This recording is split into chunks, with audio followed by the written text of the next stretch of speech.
What's up, guys? Happy Tuesday night. I'm Rob Whiteside. This is Deep in the Plus, the movies on Deep in the Plus, the TV shows on Disney Plus. We go into all of them. We go as deep as we can into some of these movies, and we've got a great one tonight. Tonight is the Captain America 3 movie, which is called Civil War.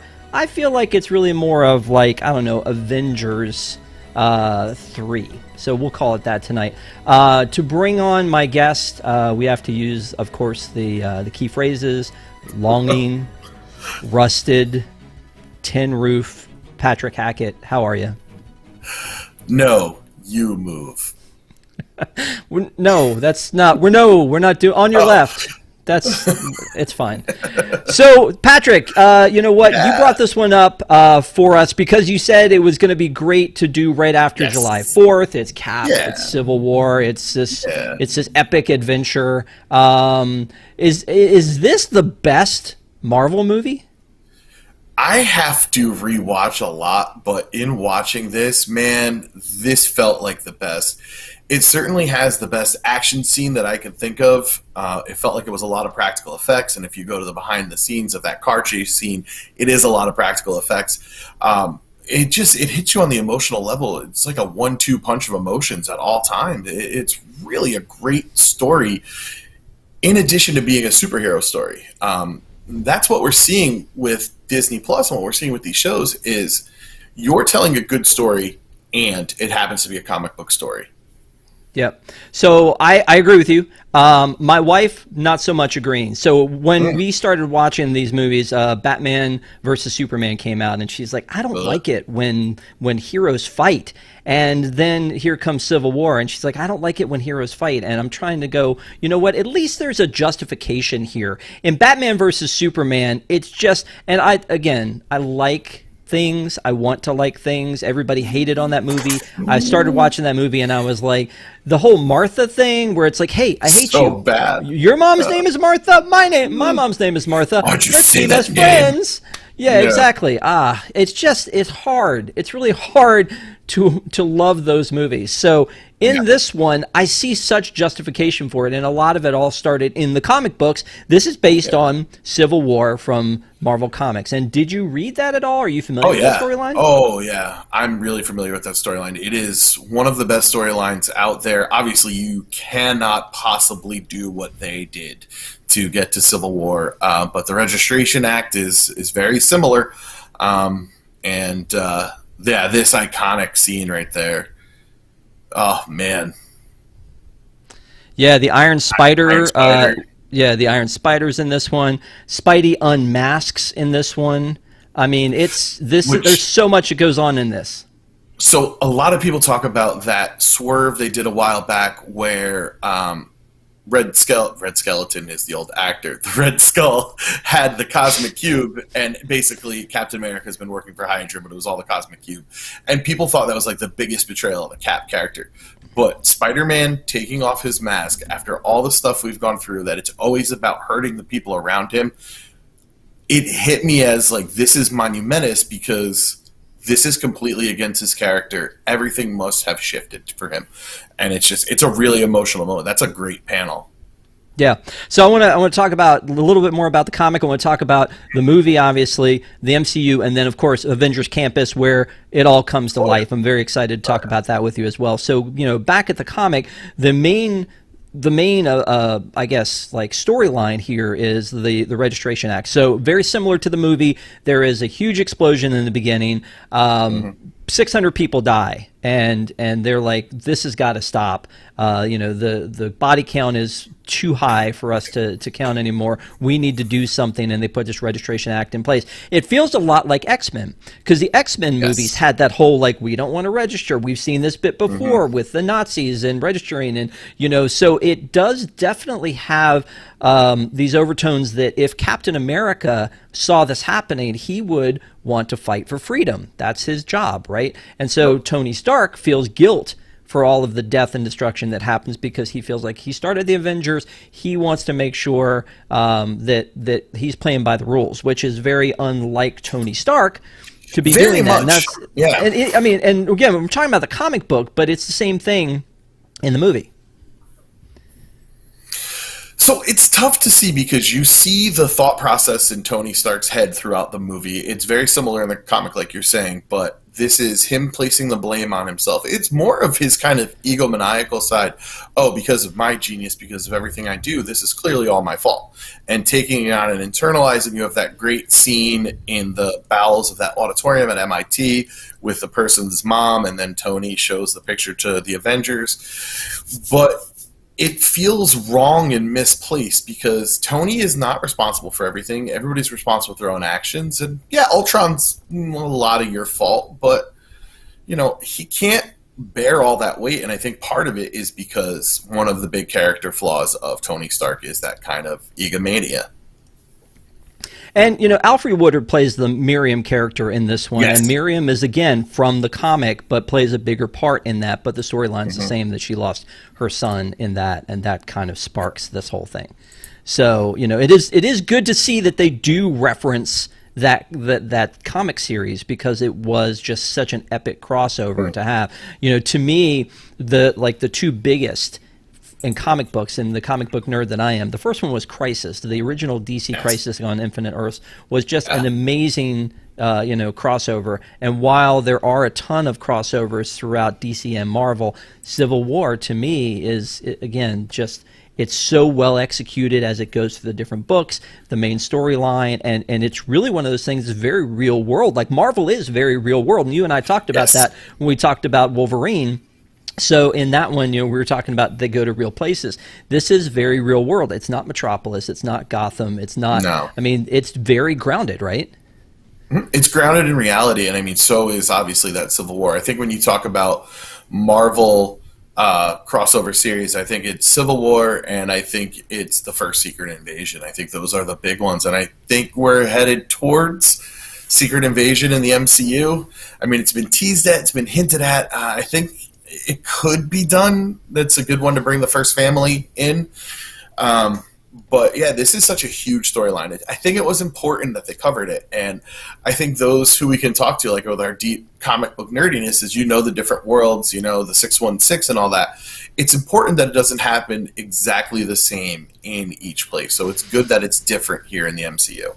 Yeah, and last week Wolf and I talked about the difference between Lion King, the original in 1994, and then Lion King, the remake, and that is the same thing. Is you don't want the exact same story. Yeah. You want to be surprised as you go along, and I do think that they do that in the MCU all the time. They pull in these tie-ins between characters that wouldn't normally be interfacing with each other. They have to replace some things because at this time they did not own the Fantastic Four. Do you think that had they owned the Fantastic Four at this point, that they would have incorporated them into this movie? I don't think so. I think Spidey's incorporation is important, but I don't think they were needed. I don't think you can do Secret Wars without them. They're so central to Secret Wars. And also, I mean, you want to talk about what Marvel does and changes things. They love to lead breadcrumbs, leading you to one definite finish and then not put it there. All you Mephisto fans for WandaVision and, looking for Krang the Conqueror in other shows, but they love to pull that rug out from under you. Okay, so you touched on something just now. You talked about Spider-Man, and again, this is something that we talked about, I think, before, is that Sony partnered with Marvel and said, hey, look, we'll let you have Spider-Man in your movie if you reinvent him for us, and we can have some of that love, that MCU love, into our universe. Because the Spider-Man franchises up until now were doing great, but they weren't doing as well as the MCU. And so here they helped to redefine Spider-Man for them to be able to put him in the movie, and this is his origin movie, really. And so it's really exciting that they were able to do that, especially considering how pivotal Spider-Man is in the comic books, because Spider-Man is Team Tony. Tony woos him in, he outs himself as Peter Parker, and then when he sees how all this is going south, then he changes teams and goes over to Cap. No spoilers, I mean, it's comic's been out for a while, but which again is this whole arc that had they owned Spider-Man from the beginning, like Lock, Stock, and Barrel, maybe we would have seen a little bit more of that. But we just see a fraction of him in this movie. But I feel like it was pivotal that he be in it. I mean, those are the big scenes, right? when he meets Tony and he's talking to Aunt May, when he gets Cap's shield. These are the really big emotional parts. The exchange between him and Cap with the whole Brooklyn and Queens business. It's just, he's such a huge character here. And man, Tom Holland, maybe they need to invent another category since comic book movies aren't going anywhere anytime soon. Can we just get an Oscar for best performance in a comic film? Like Tom Holland in his role, like best supporting in a comic film, absolutely.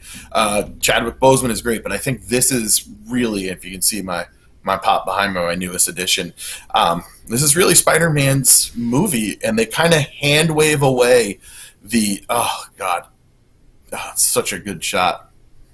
They kind of hand wave away his origin story. He's trying to tell it to Tony, and Tony's like, yeah, whatever. And I think that's good. I think that's the biggest fault with Batman movies. I don't need to see that scene. I think I've said it before on the show. Stop showing me the Waynes at the theater. I don't care. Get to the Batman. Yeah, you know what? I mean, we're kind of gonna let's go ahead and get into the movie, but before we get too far into it, let's just go ahead and talk about that. I admire the fact that they did not reinvent the origin one more time, because part of the problem is with those, like you said, with the Batman thing, is you've got to go back to the beginning and let's retell the story, and let's, and it's kind of heartbreaking in the same way the Waynes is. The whole deal about, he gets cocky, Uncle Ben dies, he feels responsible. With great power comes great responsibility. They almost just shove it in your face over and over again, and they were so smart about it. He has that little dialogue with Tony where he's like, tell me why you do this, tell me what gets you out of that twin bed every day. And he says, well, I just have these powers, and if I don't do it, I'm wasting them. And so in essence, he was saying, with great power comes great responsibility, without saying the same old line over nobody and over wanted again. to hear it again. No, I agree. I mean, and the whole way that they just throw you into the world of Peter, and that it kind of extends that whole MCU universe, because then you can go in and go, oh, look, there could be characters anywhere. We could be seeing characters in the background that will be important later because it's just all intertwined. So I applaud them greatly, as clearly you do, that they didn't go back and retell that origin again, or even do like a quick snapshot of it. They didn't really even talk about it at all, which is perfect. I mean, they kind of breeze over some of the stuff, and he starts to say like what caused the whole thing to happen, but then he doesn't. Yeah. And that's, again, that to me is kind of brilliant. So so this movie is the beginning of Phase 3. Marvel obviously groups their stuff into Phase 1, 2, 3, and now we're getting ready in 4. This is the beginning of Phase 3. All right. I did not recall that, but it makes sense now because it's fresh off of Avengers. Yep. It was the 13th MCU movie. It was the 3rd Captain America movie. So I love Cap. Like, Cap is my guy. Team Cap all the way. So, I mean, I think that Chris Evans has done a fantastic job. I look forward to seeing what they bring to the table with U.S. Agent and with Sam now being Cap. I think that's going to be really exciting to see how that moves forward and the evolution of the MCU in general as they replace these characters without skipping a beat. It's not the Bond thing where you go, oh, Bond's too old, let's do let's put another guy in and call him James Bond. They're going to go and do different characters, which I kind of love along the way. Maybe we'll see the Young Avengers. I think we're definitely going to see the Young Avengers. There's been enough of them sprinkled throughout the MCU at this point in time that we're going to see them. I mean, we've had some very recently, I don't want to give spoilers for that, but a Young Avenger who has come about of recent times. I feel that it's a little too soon to spoil that one. Yep. Just make sure you always check your post-credits. Yeah. Bad. That was bad. That was so bad.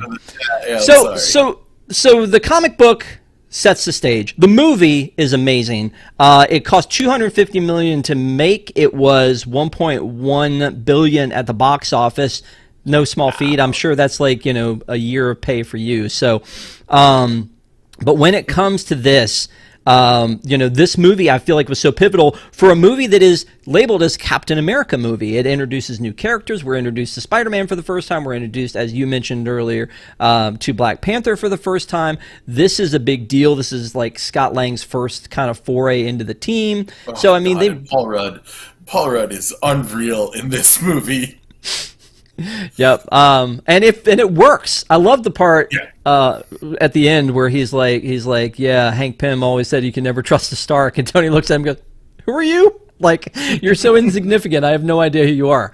But it's really neat that this sets the stage, and it does not have the word Avengers on it, right?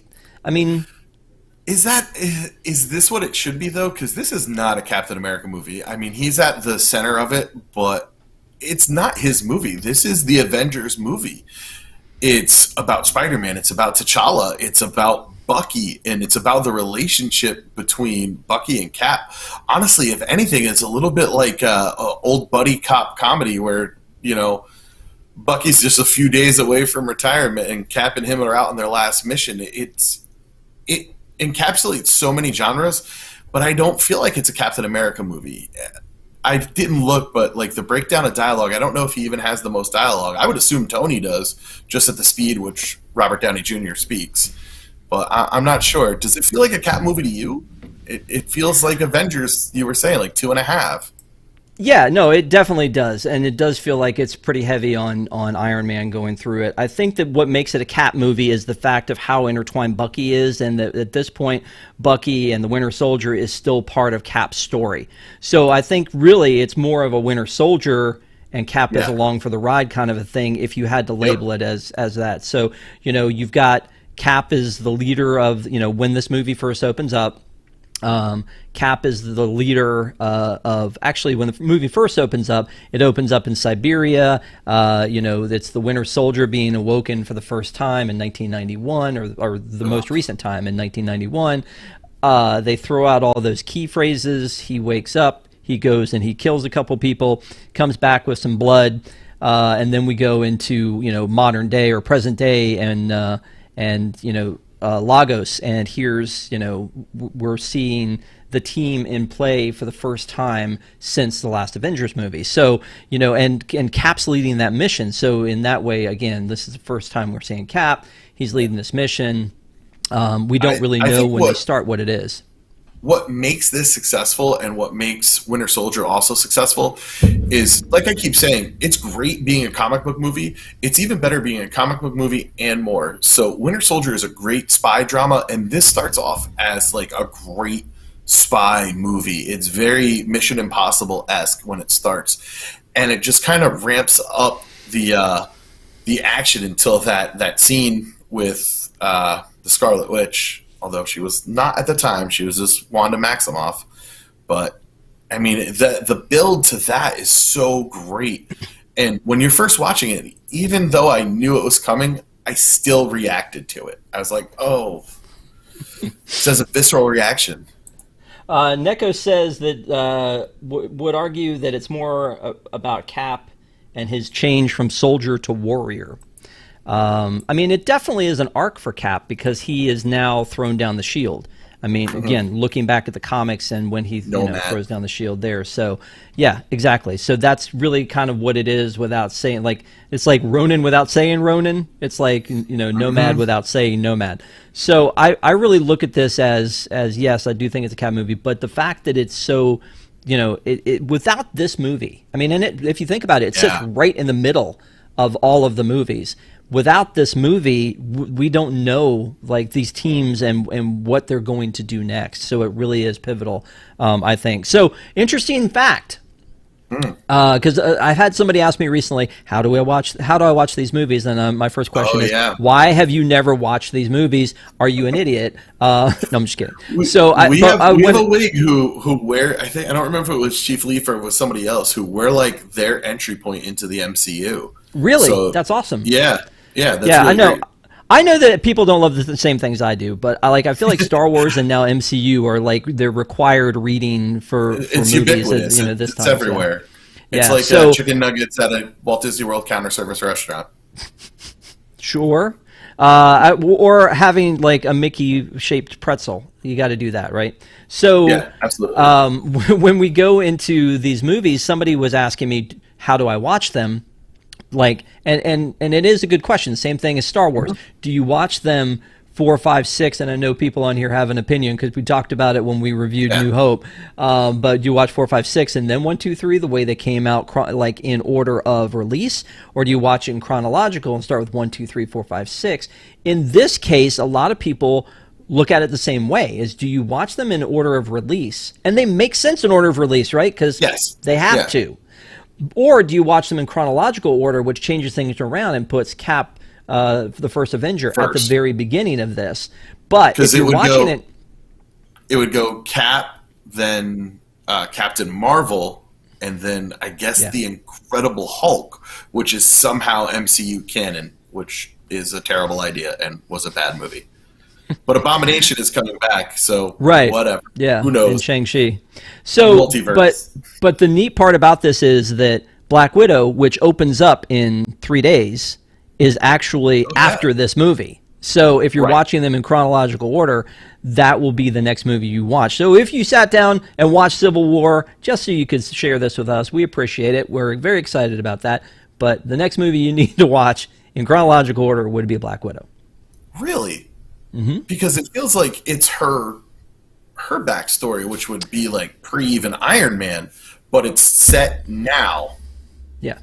It's not her backstory. She's going back and you're finding out her origins. Oh, So okay, it's cool, not, cool. yeah, it's not her as a kid. It's just like her in sort of that real time. All right, So, great. I'm excited. I mean, I'm yeah. seeing it Friday. Okay. I'll allow it. Cool. Thanks. Appreciate it. Are you seeing it in theaters, or are you seeing it? Oh, this is your first movie back in theaters. I am venturing to the theaters for the first time. Yeah, I'm. For those who don't know what I do in my regular job, I work with people with developmental disabilities and who are on the autism spectrum. So I am very lucky to have my job, and I'm taking one of my clients who I've had for a few months. I changed jobs, and I promised him that once it was safe and we could go back out to the theaters, I would take him to see Black Widow. So I'm fulfilling a promise, and I'm so excited to be back in the movie theaters and seeing Black Widow. Yeah. Okay. Well, congratulations. Welcome back. The first Thanks. movie back I saw was Tenet, and I don't know that I've seen one since. Honestly, it's really been weird. So I want to see this one in the theater as well. I think Yeah. it'll be amazing. It always Marvel movies feel like they need to be seen on the big screen. I think that's why they held it back for so Yeah. long. So it really is exciting to be able to see another Marvel movie on the big screen. So, so this movie again, it starts out as the team's coming together. This is Wanda's first, foray into action. She's an Avenger for the first time. We're having this thing where they're running down Crossbones Rumlow, and he comes back, and then they end up blowing him up, and I feel like they just go through bad guys like this in the MCU, right? Like introduce Oh a man, guy. and Frank Grillo for the longest time, he's the actor, right? Was hanging Yep. on to coming back, and just recently he's like, yeah, no, they don't want me back. It's such a great character. Like Crossbones would have been just as good as Taskmaster is upcoming in Black Widow. I thought he would have been great there. It's amazing how disposable bad guys are, and how really hard it is to get rid of Avengers. No, for sure, and I mean, we won't let loose any spoilers on that stuff. Yeah. But I want to find something here real quick. And again, we're not going to play any actual footage because No, YouTube that's a doesn't bad like it when idea. we do. Yeah, YouTube gets mad at us when that happens.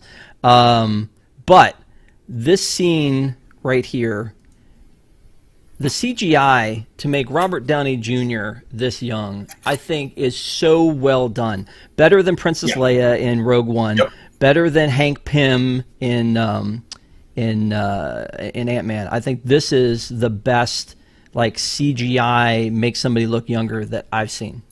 I honestly thought it was prosthetics, or it was like they scooped old Robert Downey Jr. out of an old role and plopped him in this one. That's what it felt like. It felt very, very real. It was unsettling, that scene. There was just something about it. Maybe it was the uncanny valley, or it was the subject of it, but there was just something off about that scene. I agree. That is a good point. It does feel unsettling. It's interesting to me, though, that this technology, which he nicknames BARF, BARF, is comes back in Spider-Man: Far From Home, and they kind of like retcon that situation by saying that Mysterio was backstage and he was upset by the whole thing, and that's when he knew he needed to really stick it to Tony Stark. Part of that was a little bit cheesy, but it is cool that they are able to even go back in time and say, "Hey, this is why this was important." Who knew? Who knows if it was at the time or not? Probably. I mean, I'm sure if you asked the Russo brothers, they'd be like, "Yeah, absolutely, it was on purpose." There was something that like all those people, including Jake Gyllenhaal, are in the background at Stark Industries at points in time. I saw like a little like highlight thing of all of them. Yeah, it's impressive. Some of it they're definitely flying by the seat of their pants, but some of it clearly they're sowing the seeds. Yeah, I agree.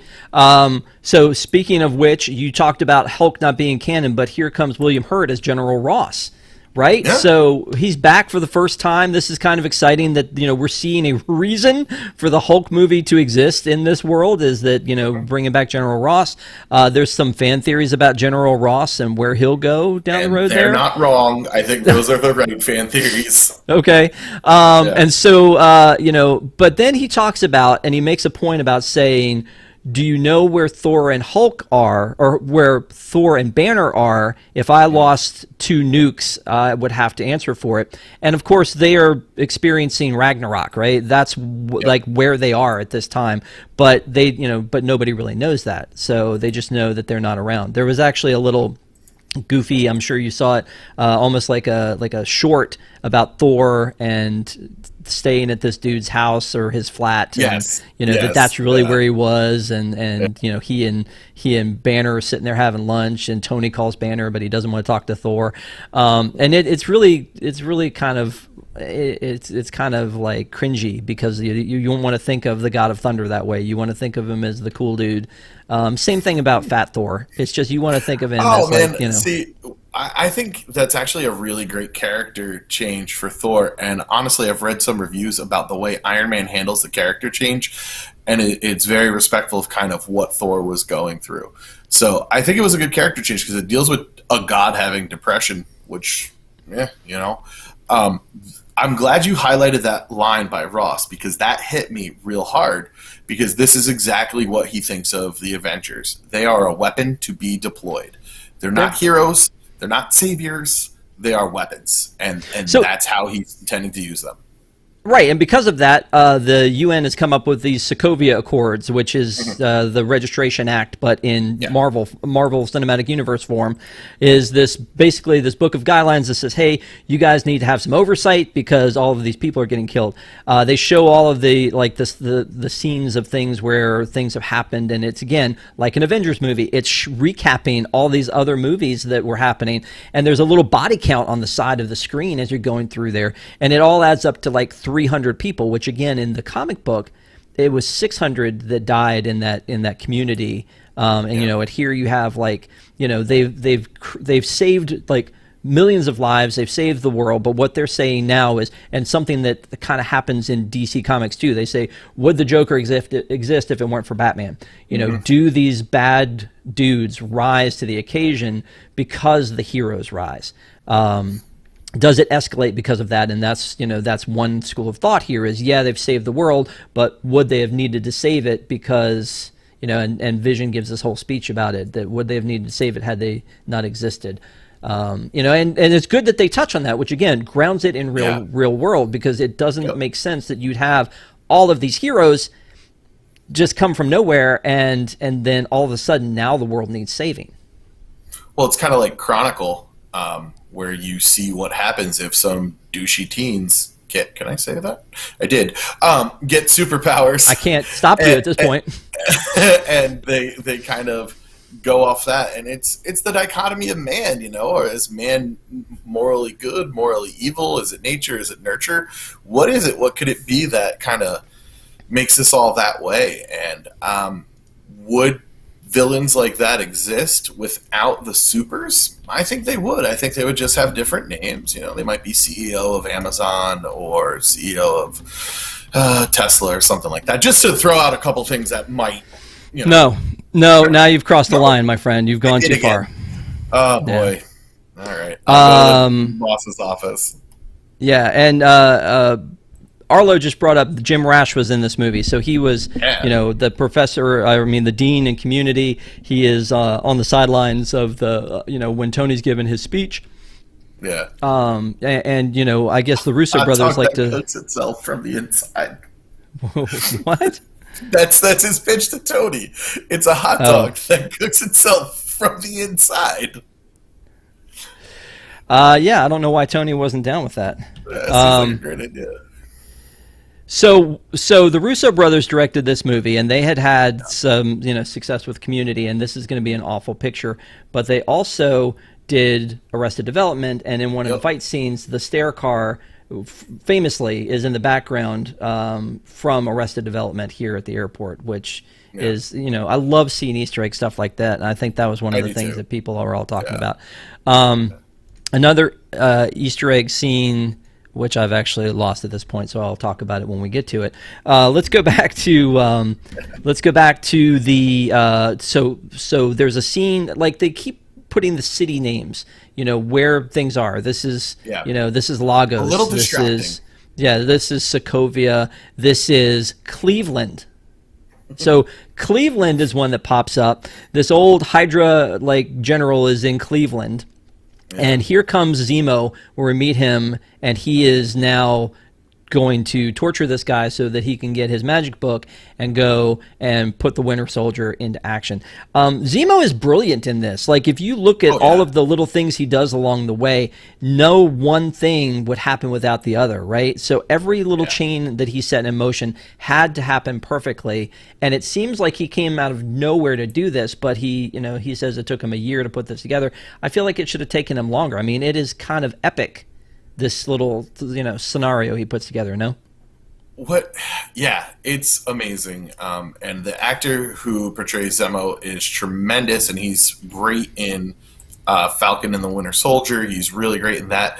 I feel like he looks like a member of Kids in the Hall, to the point that I honestly thought, I think Bruce McCullough he kind of looks like. But the big problem with this is something that I've talked about before on Park Center, and I've talked about a bit in Deep in the Plus, is not everybody needs a redemption arc. And there's a little bit of redemption for him throughout Falcon and Winter Soldier. And it contrasts starkly to his character in this movie. Can't say that. Sorry, man. One thing, all the time. Arlo says that he thinks Zemo is the dumbest character. Wow. I mean, again, all of the things he puts into place have to happen, and they figure it out as the movie goes along. So he shows up, and he sets this bomb off that explodes at the UN and frames Bucky for it, which then brings Bucky out of hiding, because people are now on the lookout for Bucky. The whole world is on the lookout for Bucky. And then they kind of talk about how brilliant that was. It's like, hey, he's been underground for 7 months. We can't find him. And then all of a sudden, he's found within 24 hours. Something must be up. Yep. It's a great plan, and framing everyone every step of the way, it's really good. This is what I'm talking about. This is like spy movie stuff. These are the breadcrumbs you're supposed to be picking up all along the way. This isn't supposed to be this straightforward cookie cutter hero movie. I think this is what the Marvel Cinematic Universe has done. It's kind of flipped it on its ear, and it's like, okay, comic book but spy movie, comic book but buddy cop. Right. Yeah. So this is where we're introduced to Black Panther, because he is at the UN building with his Baba. They are going, he's given this big speech about the Sokovia Accords. The explosion goes off, and then he is going to go kill Bucky Barnes himself, because he's looking for revenge. And then the scene with him and Black Widow is tremendous acting by Chadwick Boseman, where he has his ring and he's kind of playing with it in his hand, and as he ends the sentence, he kind of punctuates it by throwing on the ring. it was really that kind of brought you in there, and like the "I'm not my father." It's like, oh, things are about to go down. Chadwick Boseman was amazing. Absolutely. That was a sad loss in general. So and he was Black Panther. I mean, he just embodied it. He was amazing. So they track him down. They track down Bucky in Bucharest, and then he's like in a marketplace, like kind of looking at the firmness of plums with his metal arm. That was weird. Yeah, that was very interesting. Yeah. There's a lot of Bucky and food stuff. But like then there's this huge chase and the great amount of fight scenes in this one. The one where he puts the battering ram on his arm and starts fighting the guys. The one where he's like knocking all these guys over, and Cap, who is still the Boy Scout, is trying to save them as he goes along. You know, The exasperated. Come on, man. Yeah, exactly. But there's a cool thing and a not cool thing in this scene at the very end when there's a chase going on with Bucky and Cap and Sam and Black Panther and eventually War Machine. There's this big chase going on. They show Black Panther and Bucky running through a tunnel, and the running just looks stupid. Is that just me? I mean, it just looks dumb. No, like they can make that. the Flash run. Why, if these guys can actually run fast, and I'm not sure that that's actually in their toolbox, but if they can actually run this fast, then why does it look so bad? I think because that's a big set piece for the cars. I think that's where the money went to, is the cars, and them running is just kind of to get there. It's like when Poochie's trying to get to the fireworks factory in The Simpsons. They just get to the fireworks factory. They ran there. Yeah. I will say, though, the cool thing is when Bucky grabs the motorcycle with one arm and swings it underneath him and keeps driving. That's one of my favorite motorcycle bits. That one and the one where Cap in not so the first one, the first Avenger. No, the middle one. Winter Soldier. When he throws the motorcycle at the helicopter, like that again, I think is a really neat one. He also bicep curls a helicopter in this, which Tom Hiddleston said is his favorite scene. He's like, Chris Evans is bicep curling a helicopter. If you don't like that, we can't be friends. I like it's a very cool scene. It is very cool. So Zemo gets to have Bucky show up at Martin Freeman's house, which again, at this point, when I see Martin Freeman, not the actor, actual character that he's playing, yes. Right. But when I see Martin Freeman in a movie, I know I'm going to see him again later. Kind of like the same thing with Emily Van Camp as Agent 13 in the first movie. I know we're going to see her later. She's too big a deal we gotta talk not about to see him that. again. We got to talk about that. I don't know when you want to. Oh, right now. Okay. So talk about again, put it out there. Not to spoil too far what goes into Falcon and Winter Soldier, but the actions of Sharon Carter in that series really upset me. And now to look back at it, this great character who's delivering this beautiful speech at her aunt's eulogy, and she's supposed to be this upstanding hero. Well, that kind of is not how she works through Falcon and the Winter Soldier, and I don't know, it's one of the few choices that I'm finding myself a little upset with the MCU. I feel like all the twists they've taken with Agent 13 haven't been great for the character. I think Emily Van Camp does a great job. I just feel like the character has been written a little wishy-washy and a little flip-floppy, and maybe that's what she's supposed to be as a spy, but I just don't dig where we're at with her.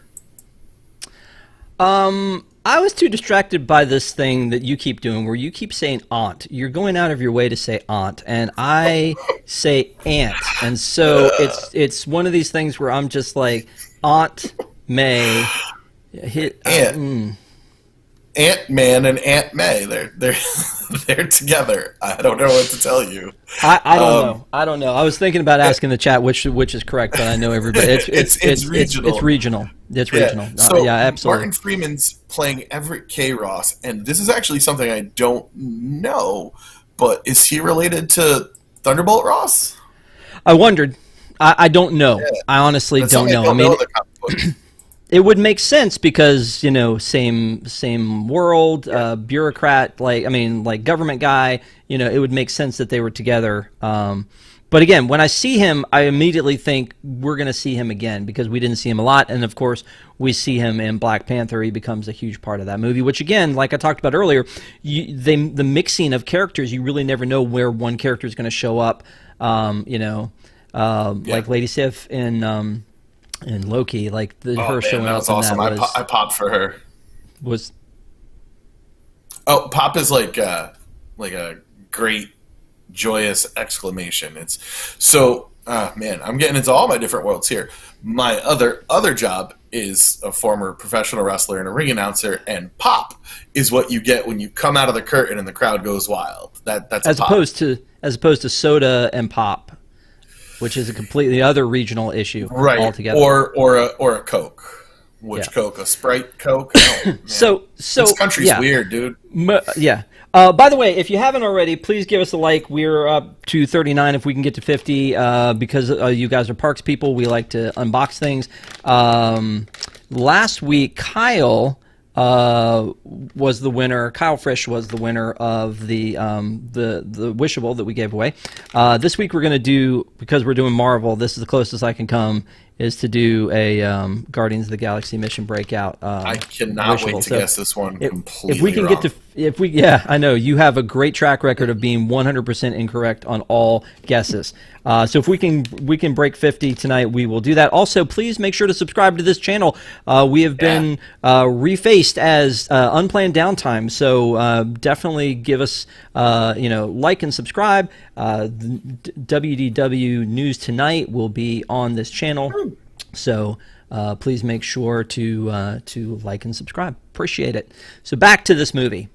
We were talking about the whole pop thing, and we're going to get over that for a second. There was another Easter egg in this, and so you've got the Winter Soldier has been captured, and they bring him to Martin Freeman's house. I'm going to keep saying that. And they put him into this holding tank. And then that's where Zemo, like, he has him right where he wants him. He comes in, he gives him all the words, he activates the soldier. But when he's in that tank, I don't know if you saw this or not, but he is in, it's got a number on it, and it is D23. That's too funny. Which I did not notice that.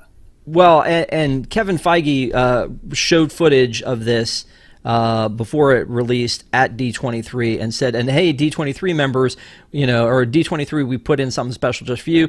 And they didn't pause it or anything. They just roll the clip. And when everybody sees that, you just, the gasp in the audience. It was amazing. Yeah, there you go. That's the pop. Yeah. So that was pretty exciting. He says the phrases to him. He activates the soldier, and now, oh man, we thought we were going to be on good terms with Bucky, and Bucky has tried to turn over a new leaf because he's been good and hasn't been killing folks, and now he goes on this little beating spree because he's been activated, and that's when he goes to the rooftop and he gets on the helicopter, and then Cap, of course, with his bare hands brings it back down, and it crashes in the water, and then he brings Bucky out of the water just like Bucky brought him out of the water in Winter Soldier. Did not draw that connection. Yeah, so he's like he's saved him back. So then they take him in, and this is the end scene that we see in, was it Civil War, where not Civil War, but Winter Soldier, where he's got Bucky in the vice grip. Bucky comes up. He's like, "Hey, that's the post-credit scene."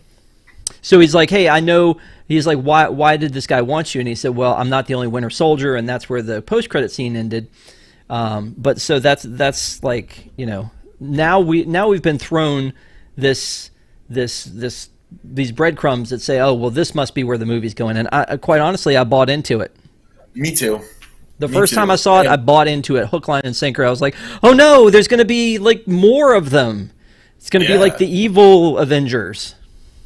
Yeah. I think that's what we're waiting for. I think that's why a lot of people are kind of laying dollars to donuts on the Thunderbolts. I think we've seen enough that we know that the Thunderbolts are on their way, and I think that's what's going to happen because we just need supers with a different agenda. Not quite bad, but just a little bit different. And I think that's where the nuance comes into play with the MCU. I think that's good directors. Yeah. So you've watched all the movies, right? I have watched every single thing the MCU has to offer, except for I never finished the Netflix shows, or Shield, but those are on canon or not. Yeah, I've heard that Shield isn't anymore. But you watched Agent Carter and the Inhumans? No, you know what? I didn't. I didn't watch the Inhumans. I just realized that I watched a little bit of Agent Carter. It's really good. It's well acted, but there was just something else caught my attention. The Inhumans issue is I can't unsee what's his name from Game of Thrones as anything other than his Game of Thrones character, and it was too tough to get over. Okay. So is it okay if I ask you some trivia questions about this movie? You're gonna just go right to the Inhumans section? Yeah. No. It's about this movie. It's not about. Cool, let's do it. Yeah. So I've got a few. So there are 10 phrases that they use to activate the Winter Soldier. Mm-hmm. Do you know all 10 of them in Russian? I'm just kidding. No. Oh, okay. I might not know all 10 of them. I think I can get like 5 or 6. You want to try? All right. So, rusted, boxcar. I said boxcar. No, freight car. Freight car. Yep. Because he was in a freight car when he dropped to his death. Yeah. Benign 9. Homecoming. That's it. That's what I got. Longing, 17, Daybreak, Furnace. Those are the ones you missed. Oh, and 1. 1 is the other one. Interesting, there are 3 numbers in there, 17, 9, Yeah, very 1. interesting. Yeah. And based on the D23 Easter egg I was showing you, I feel like all of these must have some meaning. There's rumor that, like, you know, in 2017, Spider-Man Homecoming came out. Homecoming and 17 are in here. Russo brothers said no, that's not a thing. But it seems too weird that that they're all in here. What you can see a lot is it's references to specific comic books that may cover the areas that are kind of in that. It's really well done in Scarlet Witch, and WandaVision, and in Falcon and Winter Soldier. Like all the numbers there. Okay. When the movie opens up, it opens up in Russian. They're only speaking Russian through the first minutes of the movie. Once they start speaking English, who has the first words of English?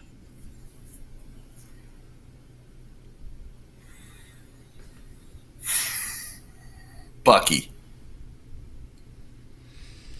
I was looking at the Zemo? chat to see if we had any answers on that one. For the key phrases, Arlo said he thinks one of them is pickle. Some of them think it's wigs, and some of them think it's 7. So those would have been some interesting guesses for those phrases. But no, for the first person to speak in English, believe it or not, is Wanda. Oh, the scene in the cafe. Mm-hmm. Yep. So at that time, we see her and she's speaking to Steve, but we don't know she's speaking to Steve because this is our first time seeing this. We don't know that they're on a mission. We just see her for the first time in there. So I thought that was really interesting. What's Tony Stark's mom's name? Wanda. No, Martha. No, I have no idea. That's a good one. I mean, it's Howard Stark and Mrs. Stark, because it was the 50s then, and that's how she was known. Good old Ma Stark. Yeah. Okay. Neko says that Bucky was born in 1917, so maybe that's where the 17 comes from. Oh, yeah. The 1 and the 9 and the 17. Her name is Maria. Really? Mm-hmm. What's File that away. what's Steve's mom's name? Steve Rogers. Martha. It's interesting to me though how the mothers are the triggers, right? Because once Zemo puts his whole plan into action, the whole deal was that he was supposed to, in this movie, be turning these guys against each other, and the way they do that is that the Winter Soldier killed Tony's parents, and he lures them in, whereas we thought the whole time he was going to, set off these super soldiers, but he decided he didn't want more super soldiers. He doesn't want more superheroes. His whole thing is he wants less superheroes, so he kills all these. Continues. Yeah, so that is right. a constant theme. So he kills all of them, and really all he wants is for Tony to see this video of Bucky killing his parents. And he's like, no, it wasn't him. And he's like, Cap, he killed my mom. And it's like, okay, here we go again. Moms. It's all tied back to the moms. So I mean, a lot of people have daddy issues in comic books. It goes around. When Bucky is like, he says, which Bucky am I talking to? He says, your mom's name was Penny Hardaway. Sarah. Shaquille O'Neal. Sarah, God. Yeah. Yeah, you never would have gotten that one. Here's an easy one, or at least it should be. In the barf scenario with young Tony Stark, what does his T-shirt say? Oh, that's Mr. Softy. Or Mr. Right, Swirly, I don't know. I think that's a regional thing, too, whether it's Softy or Swirly. No, it's Mr. Softy, which apparently is a real thing. Yeah, it's delicious. I've never had it, but it's got like a website, and apparently that's Mr. Softy. It's Philly based. That makes a lot of sense that it's Philly based because that's where I would have encountered it in college. It's like Dairy Queen's cones, the dipped cones and all that. Yeah, you can go buy the same shirt that Tony was wearing. Google Pay. Yeah. Well, a better place to buy shirts would be carouselofproducts.com. Carouselofproducts.com for all of your shopping needs. Spell that again. C-A-R. I can't spell carousel. Don't make me spell carousel. Carouselofproducts.com, where they're selling Ohana means noodle shirts? Is that what you're talking about? We brought those noodles back. Yeah. We brought those. Definitely you should have a shirt. Yeah. Hashtag basic boats. I've got the Let's Get Naughty, the Nautilus shirt on here, so okay, so I feel like there's only one more I want to ask you. Yeah. All right. Are you ready for this? I'm ready. This one should be easy for you because they say it over and over and over again. Mm-hmm. Mission report. What's the date? December 11th, 1991. December 16th, 1991. Which was the date that Howard and Maria were killed. Because that was the mission. So, not too bad. Not too bad. Yeah, I gotta bone up on that. I got big opportunities coming. Can't be messing around. Oh, true. Yeah. So, meanwhile, the fighting is happening, right? So the one thing that we haven't seen yet, this is before they get to the video, is the big showdown between the two sides. Mm-hmm. Do you remember how many heroes are on each side? 6 and 6. Yeah. Yes, sir. Yep. Which is kind of cheesy at one point when they start running each other. He's like, "Are we running? Are we doing this? Are we?" And they're kind of running at each other. But it makes for a great movie poster when they're facing each other 6 and 6, like kind of that. Everybody's powers squared off against each other. One of my favorite parts is hopping into that fight scene is the seriousness of Wanda as she tosses Black Widow away from Hawkeye and you're pulling your punches. This is a legitimate fight. And I was just kind of taken aback by that, especially as we kind of got to know Wanda a lot more. And you see there's a lot of duality in her character, this kind of loving, nurturing person. She's a little bit of the kid sister of the group, but she is mad. And they're lucky she wasn't angry or they'd all be living in some sort of 50s sitcom. Well, I got to tell you, I think Wanda really carries. Like, Yeah. without her, I mean, she kind of does a little bit of everything, Mhm. uh, you know, saving their butts over and over again. We So, start to see how powerful she is in this movie. And at first, we're kind of like being told to fear it, but then we see how useful she is to the team. She's like the Swiss Army knife, you know? yeah, and she kind of does a little bit of everything because she can. One of my favorite scenes was when Hawkeye shoots the arrow, and he says, "I never miss." I thought you were going to play golf, Clint. Yep, I played 18. I shot 18. Shot I never 18. miss. And then he misses, and he's like, "I just was distracting you." And she starts pulling cars off of Throwing them, which was like the amazing. parking deck, and I'm just like, Yeah. that's kind of an awesome thing. Like I don't know why the Fast and Furious haven't done that one yet. They So should. yeah, so here's Team Cap, and this is right after Vision literally drew a line in the Draws a sand. line in the sand. Like On the he one hand, it's literally, super corny. On the other hand, I kind of liked it. So that's where I'm at. I mean, he literally draws a line between them, and it's just like, okay, well, so you've got the 6-6 fight, and Underoos, who is Spider-Man, is Underoos. yeah has entered the fray. To me, Spider-Man is the best part of this fight scene. Now, like I know Yes. Ant-Man is a big part of it, but like Uh, to me, the Spider-Man quips, which like are so much what I was missing with Tobey Maguire's Spider-Man, which I think was there with yes. Andrew Garfield's, Yep. is just like his, and there's a line where like Falcon says like he's like, I don't know if you're new to fighting, but there's usually not this much talking. Um, so good. I mean, it is so good.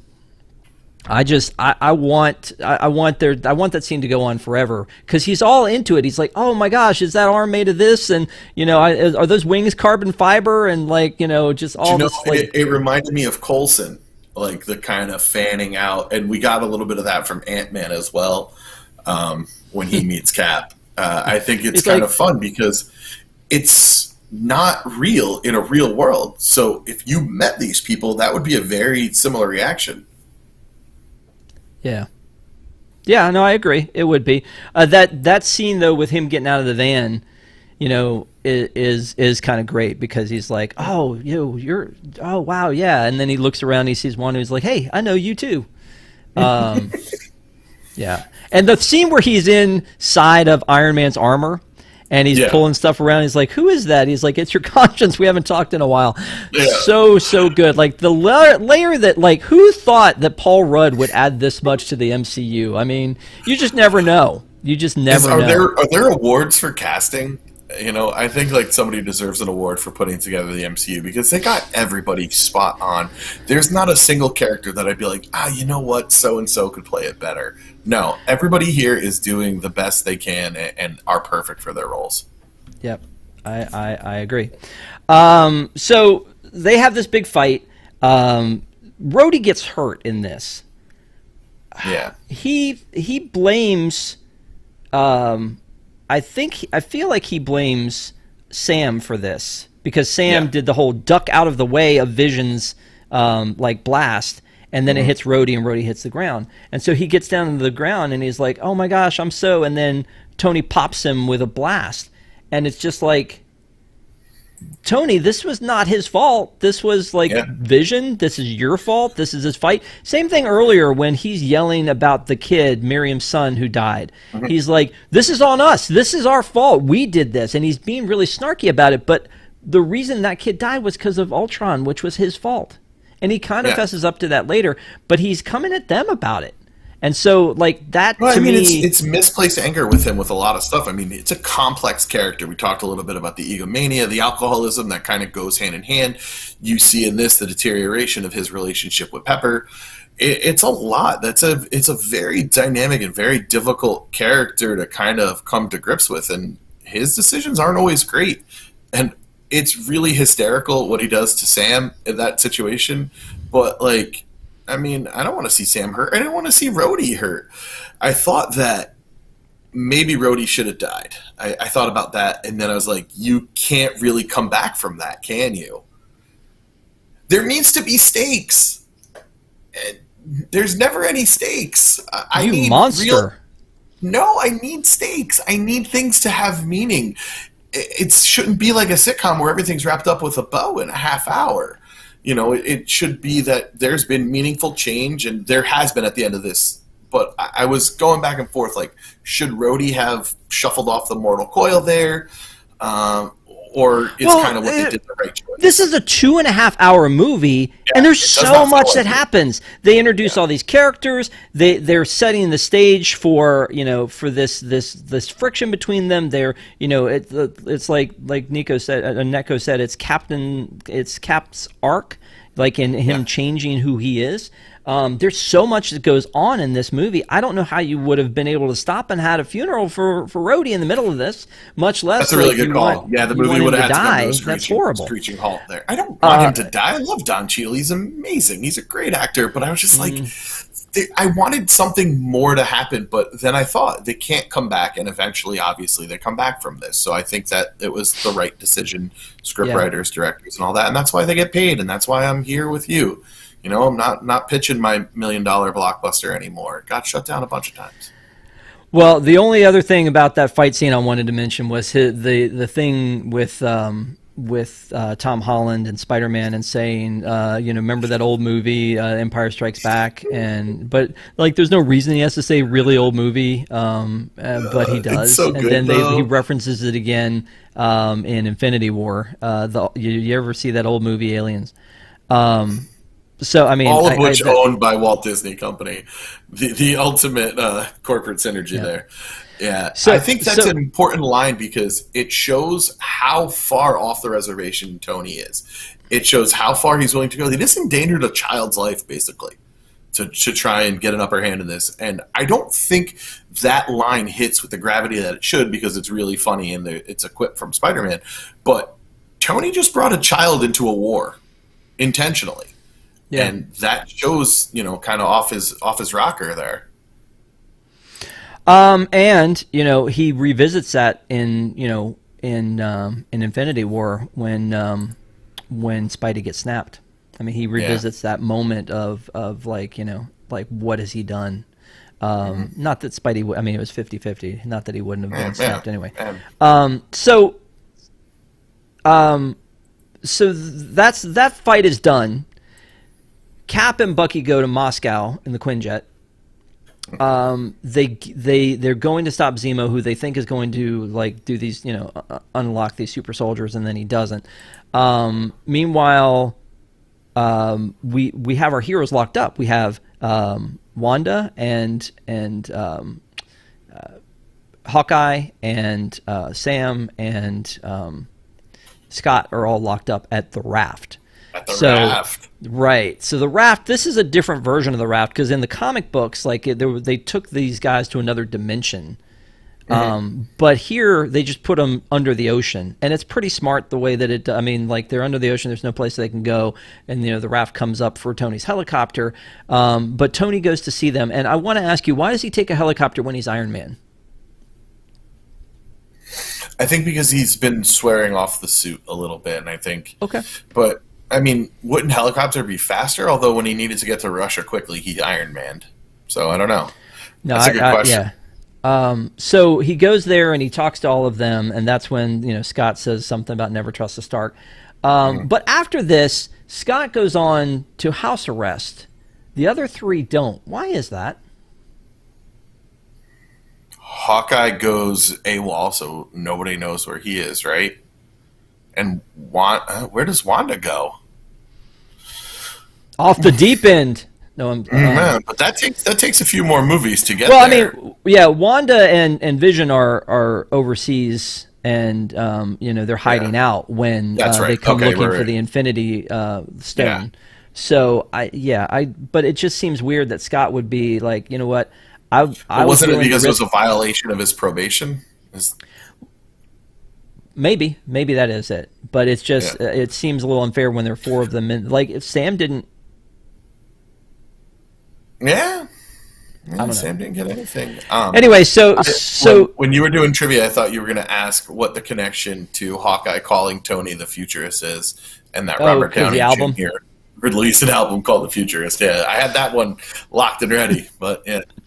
Well, it wasn't in the movie, so that's why I felt like maybe that wasn't a good one. But yeah, that was something. So, so they had that epic fight. They go on. He goes into the raft. He gets the information to know from Sam that they're in Moscow. He goes off to Moscow. Black Panther apparently follows him, knowing this was going to happen. That was weird. And so they go off to Moscow. They have the whole scene with Zemo where he pits them against each other. And now we have another epic battle. There's so many fights in this movie, starting at the beginning with Crossbones and then the whole thing about Bucky escaping. And then, there's so many amazingly well done, well choreographed fights in this thing. But this fight between Cap, Bucky, and Steve, and Tony is one of my favorites. Just this fight back and forth. I think the big thing here is that Daredevil came out in 2015, and it was acclaimed for the fight scenes. You remember the hallway and the stairway fights there, and the Russo brothers had to be like, we have movie budgets, we can't be outdone with this. So I think that's why they upped it. I think that's why they have these huge set pieces and these great intricate battles. They wanted to be like, all right, Daredevil, we got you. Yeah, what do you think about the scene where he says, Friday, analyze his fight pattern? I like it. It also reminded me a lot of Sherlock Holmes, because he kind of had that bit in Sherlock Holmes where he calculates the fight pattern. And there's rumor that this is going to be something the Taskmaster also has this ability to do. Yeah, that's his power that he can mimic. I don't know how they're going to play it out. So they have this epic battle. Tony basically loses. Steve and Bucky walk off into the sunset somehow, because they're in the middle of nowhere. I guess they go back to the Quinjet and take it.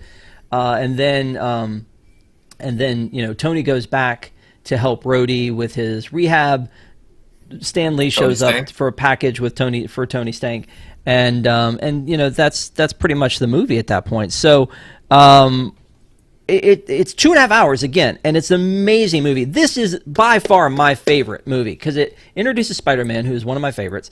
There's just so much that goes on in this one, and we can do a recap at the end. But a lot of the things that are now in Avengers Campus come off of this movie, right? So Avengers Campus, I don't know if you've heard about it or not, but there's this place called Avengers Campus. It's in California. It looks pretty good. I have not been there yet, but I cannot wait to go and see. I'm hoping to make a trip out that way. Some things might be shuffling around in my life that I might be able to make a visit out to Avengers Campus. Are you going for the merch? Are you going for the food? Yes, also that. Are you going for the meet and greets? Not until I can hug people. How about the Stuntronic? Yeah, I'm going to watch that a lot. Mm-hmm. I'm a big Spider-Man fan. Spider-Man was like my first character. He was my guy. That's my entry into kind of comic books as Spider-Man, and it goes from there. But yeah, I would say the same for me. Yeah, because like the original, like, was it 60s, 69 Spider-Man? Yeah, that was rerunning a lot. Reruns. Yeah. So I that's again why I think Avengers Campus to me is so cool, because they're actually going to bring, they actually bring Tom Holland into this as part of the pre-show for Web Slingers. Web Slingers is a big part of that land. The Wakandans are a big part of that land, and again, all introduced in this movie. So I feel like there's a lot of ties to that started kind of in this movie. Maybe I'm taking too big a leap there. I don't know. The land itself kind of fits in a shifting timeline, because now Loki's showing up in his variant outfit. We have the white suit Black Widow there, but it's definitely not part of the MCU. It doesn't play into canon, but it does have kind of like a shifting timeline as well. Yeah, I really want to. I wish they had done something more epic for Spider-Man for an attraction, but I just like that there is going to be a Marvel presence beyond meet and greets in a Disney park. Because up until now, the Marvel experience in Disneyland was pretty cool because they had all these backdrops, and you could go, meet Captain Marvel, and you could go meet Black Panther, and you could go meet Spider-Man. all that stuff was great. I do love also, I don't know if you ever saw that reveal where Tom Holland actually went and dressed up as Spider-Man and did meet and greets right before the movie came out. Yeah. That was so cool. All the cool stuff happens in Disneyland because it's right there where all the famous people live. The whole Johnny Depp thing too. So I mean, I would love to see this come to fruition, where they do that Avengers e-ticket. Sounds like it's not going to happen, but it just I want more when it comes to Marvel. I want more, and I just don't understand what it's going to take for Universal to make a deal. Like, you two have all the money in the world. Why can't we come to some sort of agreement? Is it really helping you to promote the MCU, to promote Marvel Comics, to promote all that, having it in the Islands of Adventure? And, you know, if things are to be believed that Disney gets a peek at your books, you don't want that. Like, everything there can be rethemed. You love screens, Universal. I mean, Disney's catching up. But just put some screens. Spider-Man can be anything you want it to be. You made it Transformers in the other park. Like, it feels wrong. Like, why is there a Storm teacup ride? That can be anything. Storm Force. Twister. Yeah, it's Twister now. We changed out the bad stage show for now. Here's a teacup. I mean, I know that Six Flags parks have the DC characters, but it feels like that Universal could do a better job with the DC characters and let Disney have the Marvel characters back. But I mean, you could say the same thing about The Simpsons. I mean, there are two huge IPs that live in Universal that are owned by Disney. I mean, it's kind of crazy. Was Men in Black a Fox thing as well? I don't believe so. I thought that was Paramount, but I could be wrong. So Neko said that it is explained, and I thank Neko because it's hard to keep all this straight. Hawkeye and Ant-Man cut a deal to get house arrest. That's why. So they wanted to spend time with their families. That's before Hawkeye goes off the deep end. All this stuff just kind of jumbles up in your head. It feels like it happened a million years ago and also yesterday. Yep. And, you know, I love that you can see all this stuff on Disney Plus, too. Like, I am, as you can see, sort of a hoarder. And when it comes to merchandise, but also movies. I have a ton of DVDs. Even during streaming, I was still buying DVDs because you couldn't be promised you could have access to all the movies you wanted to watch all the time because it's on Netflix this month and then it goes away and then it comes back, whatever. The bigger movies are always harder to find. And so I always wanted to own these Marvel movies. And so I owned them.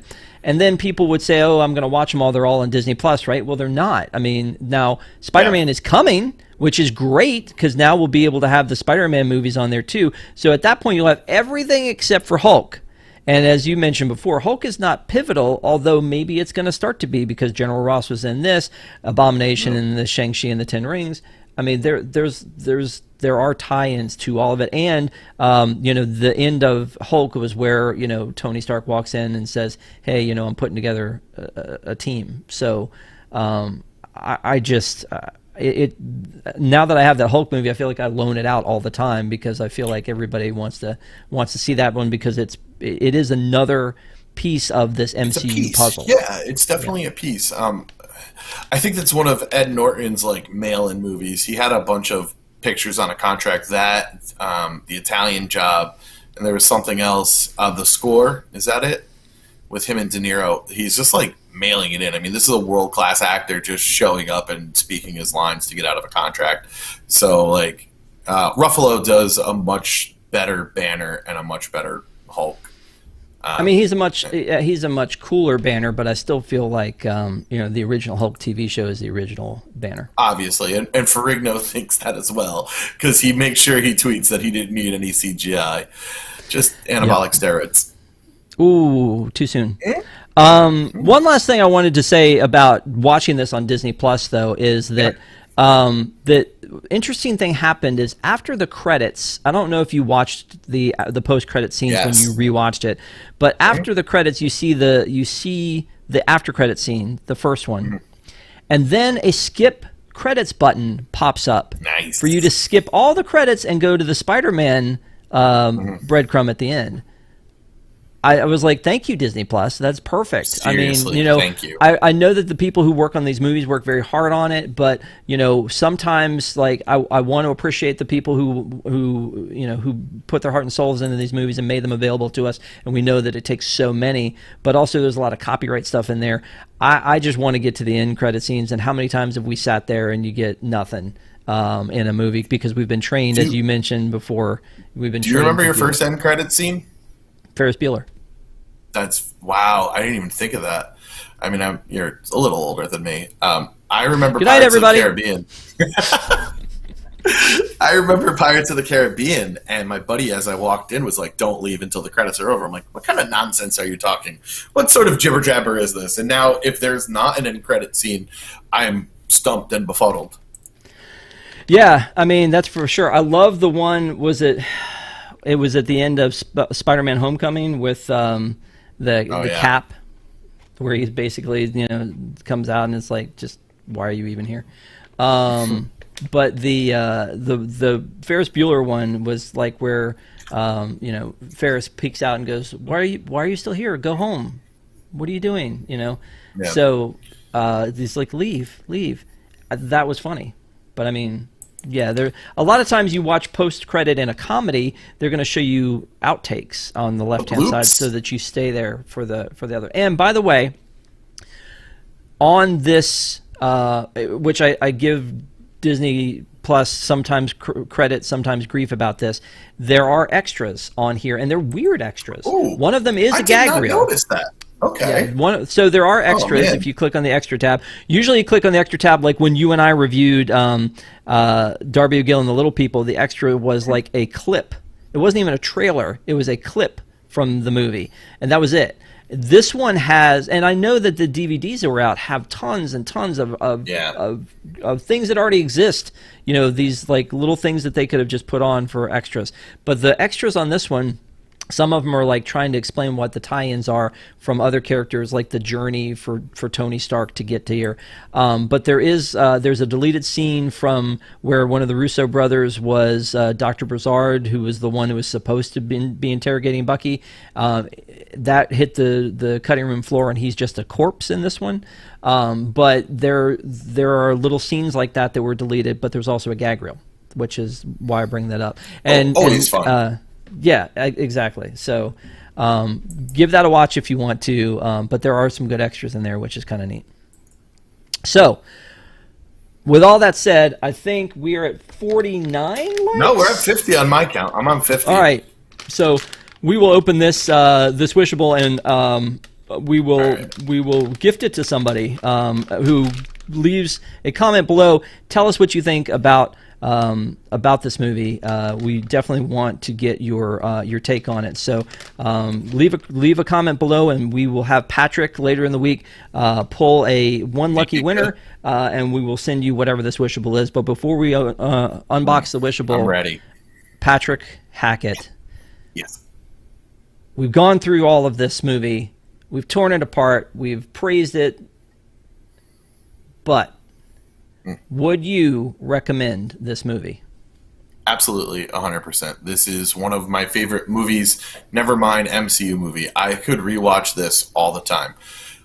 If you're looking for an entry point into the MCU, this probably isn't it. But if you're an MCU fan just wishing to kind of revisit it for a movie, I think this is a really good one that gives you the most MCU-ness of it all. I would absolutely watch this again and again and again. I think if you do just a double feature with Winter Soldier and this, you get a great story. Okay.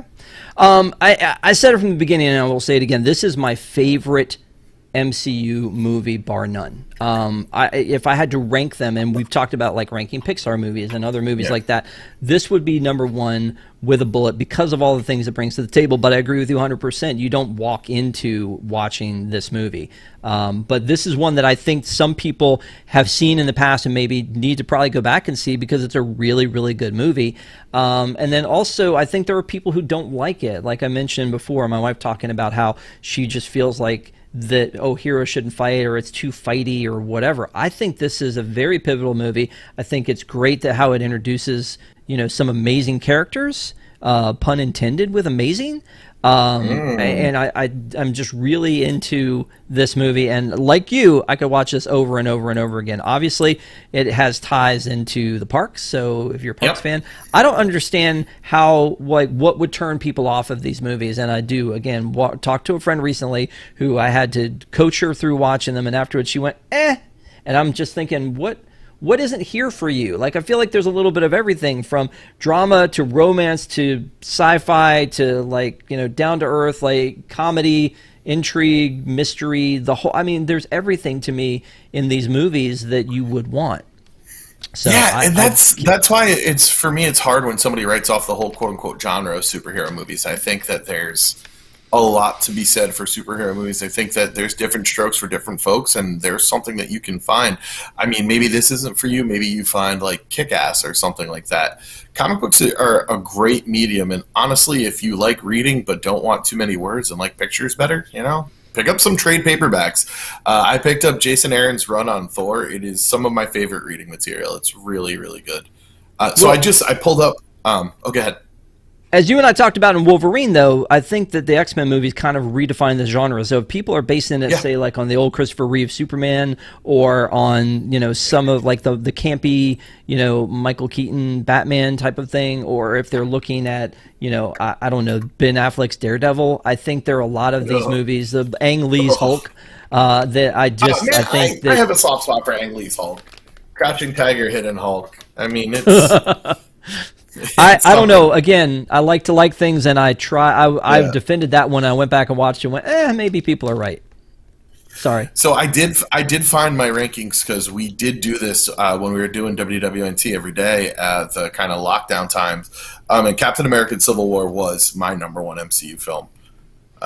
Three of the Caps make my top five, so I think that's really interesting. What was I your don't think least favorite at the time? Incredible Hulk, What was your second to least favorite? Iron Man 2. Iron Man 2 is awful. It's brutal. Yeah, they did Whiplash wrong. I mean, Whiplash is Yes. a much better character than that. They did Mandarin wrong. I mean, I feel like, again, I feel like there's room for Mandarin. Maybe he'll be in Shang-Chi. I don't know. maybe if they don't bring him back, that would be an abomination. Cut the check. So here is this Or wishable. Yeah. All right, you're going to figure this out. Someday you're going to break your streak of not getting these right. I feel like it's a little bit wide. I feel like a little wider than the other ones. Let me squish that top part down a little real quick. Let me see. Oh yeah, that's Groot, 100%. This is Baby Take it Groot. to the bank. It's Baby Groot. Cut the check. All right, here we go. Groot time. Baby Groot. It's Groot Baby time. Groot. Baby Groot. It is definitely going to be Drax.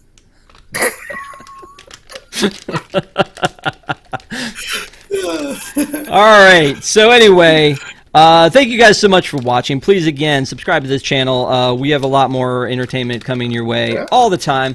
And also, don't forget that this Thursday is the return of WDW News Tonight. So Little show. make sure to subscribe so you don't miss it. Join us each and every Tuesday at 9 p.m. Eastern, and we will talk about another movie. I believe next time, as long as the schedule stays, Tom Corliss will join me, and we will be talking about the Disneyland preview show. So Man, I booked him awesome. way in advance, so let's hope that all comes to fruition. If not, Oh, we'll that'll see be it at right some around point. Disneyland's birthday too. Look at Almost you. like I did it on purpose. It's crazy. do. It's almost like I did it on purpose. But leave a comment below. Tell us what you thought about the movie. Tell us what you like, you don't like, and we will. You'll be in the running for this wishable. So thank you guys so much. Patrick. Thank you again as always. Thank you doing for this letting me with do this. This was an absolute pleasure. It gave me a good reason to rewatch this movie. Awesome. All right. Well, we'll find another movie to watch again soon. Y'all have a great night, and we'll talk to you soon.